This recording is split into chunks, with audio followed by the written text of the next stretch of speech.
Well, the signature gathering process to repeal Prop 4 is closed, and now what's left is to verify the signatures to see if there are enough signatures to put this back on the ballot. Well, former Utah Governor Gary Herbert joins us live now to talk about that whole process, also the latest bills of interest at the legislature, and what he's liked so far in the Olympics. We want to start with the proposition for repeal effort and signature gathering. Okay, that part of it is over, but does that mean it's going to be on the ballot, or will the midterms be the redistricting that was drawn up by the committee?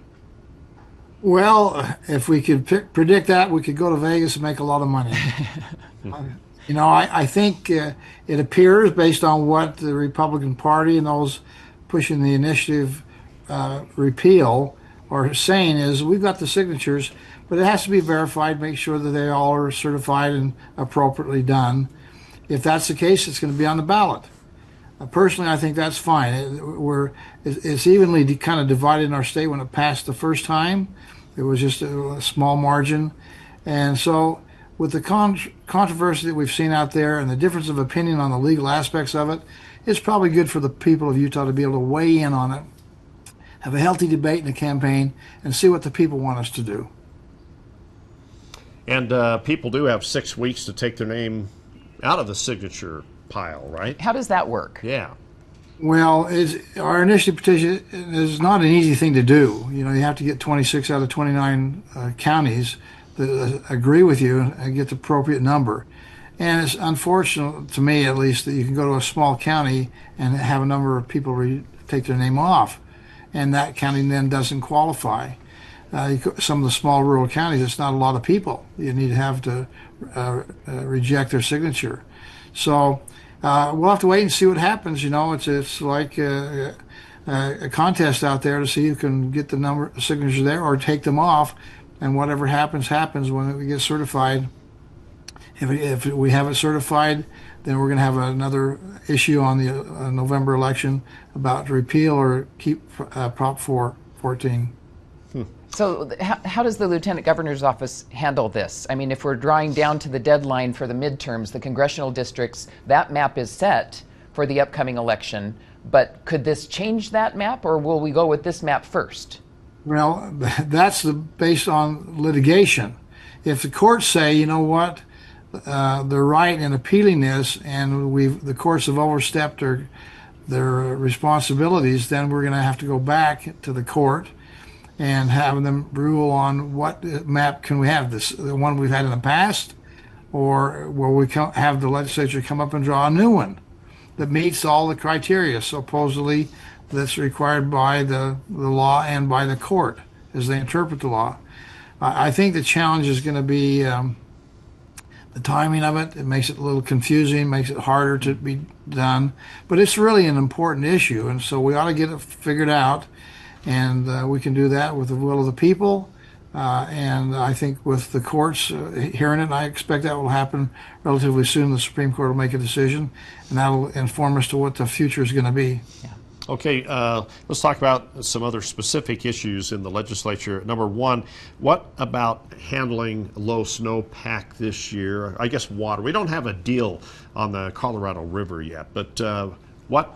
And it looks like we're probably going to face maybe some drought conditions this summer. Well, yeah, we could do. It certainly looks like that. It's been a strange winter. We've never had such low snowpack. When I was lieutenant governor, that was one of my responsibilities, was water. And I've said many times, the only limiting factor to growth in Utah is water. We are a high desert area. We shouldn't be too surprised that sometimes we have dry times, drought conditions. We have more people now pulling down on the same water unless we develop more water. And the truth of the matter is there is no more water. We can move it from here to there. It's in different forms. It's a gas, it's a solid, it's a liquid. But we need to conserve it better and probably help it to stretch. We also need snowpack in the mountains. It's interesting that we've had a low snowpack here in Utah, probably record lows, and we had record highs on the East Coast. In Florida, for all places, getting snow. So it's a little bit ski-wampus what's taking place here, but I think we're going to be okay.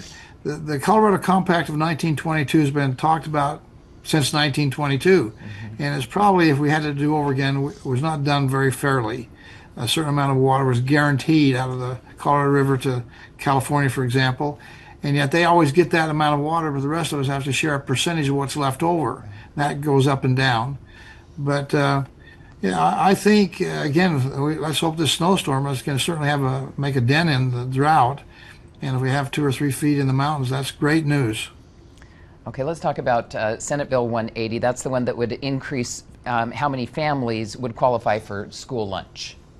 Yeah, it raises the salary that you can, or rather the income that's necessary to qualify on the low end. And so they're saying, and I think it's a true thing, that it's hard for kids to learn if they're hungry.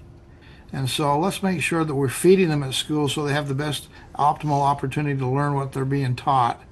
So by expanding that group, by raising the salary income that you can have and still get subsidized lunch, means more people will in fact be benefited. There's also the concern about weekend, what's happening on the weekend when the kids are not in school. And again, this has been around forever. I remember my mother saying to me, Gary, the best 15 cents we can spend is on that school lunch for you at school.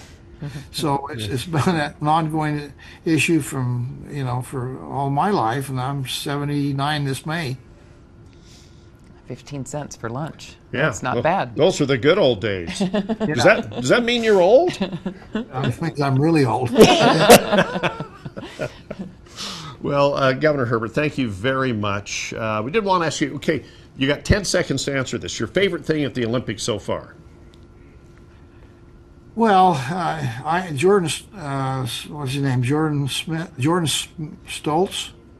Yeah, 2 golds. Steps of Eric Heiden, one of the greatest Olympians ever. We have a lot of them live here in Utah, but speed skating, in 1980, he won more medals than most of the countries, and did something that's now trying to be duplicated by Jordan Stolt. So, these athletes set an example for the rising generation to try to emulate. I remember when I was a kid growing up, Bob Richards. You wouldn't know Bob Richards from Adam. He was the first guy in the Wheaties box, first athlete on the Wheaties box. Really? He was a pole vault champion back in 1952, and then again in 1956. I was just about 10 or 11 years old. But Bob Richards was a hero on the Wheaties box, and these Olympians are heroes. They motivate other young people to train. We have the best training facility in Park City. We have as many people winning medals here as most countries from Utah. Yeah, that's right. I agree. I watched the Jordan Stoltz race, and that was awesome. So, all right. Thank you very much. We appreciate it. Yeah.